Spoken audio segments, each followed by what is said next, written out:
The Royal Kingdom of Bhutan, aka the Land of Thunder Dragon, is a small, beautiful Asian country landlocked between the two giants, India and China. Having heard about the beauty of this nation, we set aside to visit Bhutan. From Bangalore, we travelled by air to Bagdogra and rented a taxi to Phuntsholing. Phuntsholing is a town in Bhutan bordering Jaigaon of India. In a way, I would refer to this as a gateway into Bhutan. We got to experience the Bhutanese architecture, food, and hospitality for the first time here. For international tourists, Phuntsholing is also the checkpoint to get the travel permit. At this point, make sure you find a good guide to take you around Bhutan. They will help you at each step to make your stay at Bhutan a memorable one. Having received the permit, we started our journey towards Thimphu, the capital city of Bhutan. It was a breathtaking drive through the green Himalayan mountains. Lush green forest, mountains filled with pine trees, dense fog covering the roads even during the noon hours felt surreal. Halfway to Thimphu, we had to stop for a good amount of time due to a landslide which had blocked the road.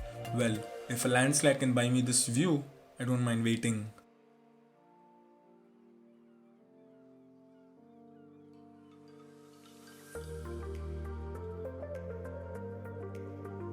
Later, we stopped at a small roadside eatery to savor a few momos and soup.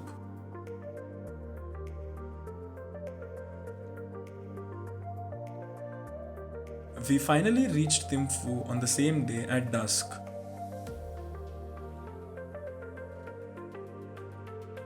To give you a gist of how cold it was in Thimphu, check this out. We Bangaloreans are genetically hard coded to sustain only Bangalore weather.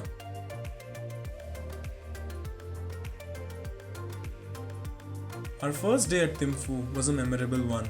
Coincidentally, it happened to be the National Day of Bhutan.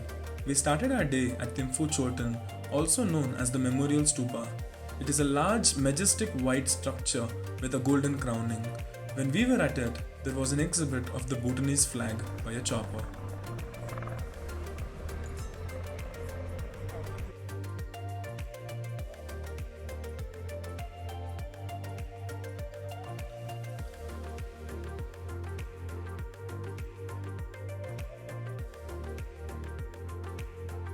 After Chotan, we drove towards Buddha Dordenma.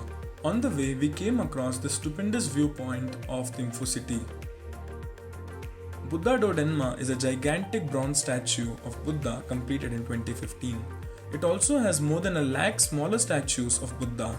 Dordenma is located in a picturesque location with the city of Thimphu on one side and the mighty Himalayan peaks on the other side. Next, we visited Tashichu Dzong. Fortresses in Bhutan are referred to as dzong. Every dzong consists of two parts, an administrative complex for government-related purposes and a spiritual complex for offering prayers and residence for monks. Tashichu Dzong also houses the office of the Sovereign King of Bhutan.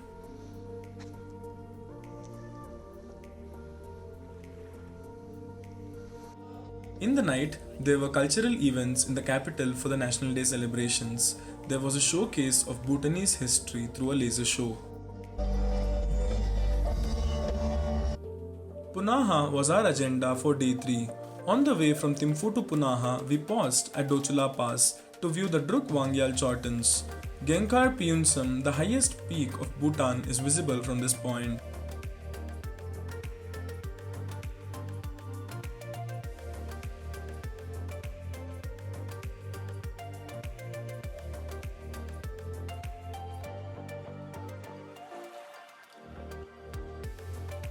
Before reaching Punaha, we stopped at a roadside restaurant for some fried rice and tukpa.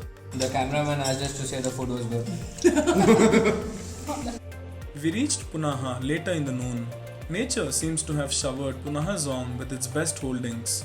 Located amidst tall mountains, with Phochu River on one side and Mochu River on the other side, and their holy confluence ahead, it's an amazing view on a bright sunny day.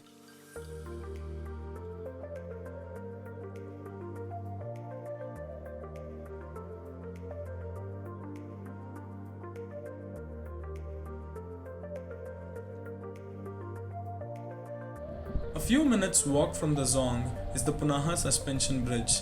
It is Bhutan's longest suspension bridge, built over Phochu River, decorated with colorful Buddhist prayer flags. The bridge swings on a strong windy day, making it an adventurous walk across the stream.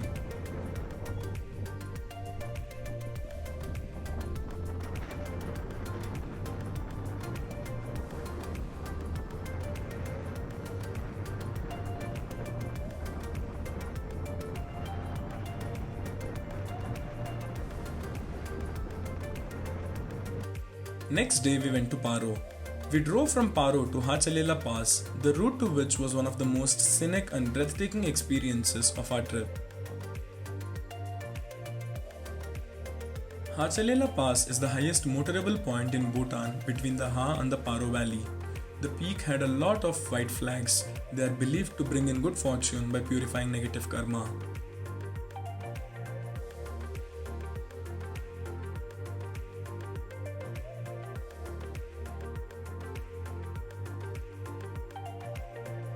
On our last day at Paro, we visited Paro Takshan, aka Tiger's Nest. This was the most adventurous and spiritual part of our visit to Bhutan. Takshan is a Buddhist shrine dedicated to Guru Padmasambhava, who practiced and taught Vajrayana Buddhism in the caves of Tiger's Nest. Takshan is located on a cliff in the Paro Valley. It takes around 6 to 8 hours to climb up and return. The trail is well maintained, making it relatively easier to trek. Midway through the trek, there is a small cafe offering tea and biscuits. The shrine looks mesmerizing on a rocky cliff surrounded by lush green mountains. The aura inside the monastery is unparalleled and divine. With this, we ended our week-long trip to Bhutan. Bhutan took us by awe. Happy and humble people, beautiful zongs, snow-peaked mountains, clean rivers, and most of all, their respect for nature. I definitely wish to visit Bhutan again. See you guys in the next video. If you like this video, please do like, comment and share. Subscribe to the channel for more videos.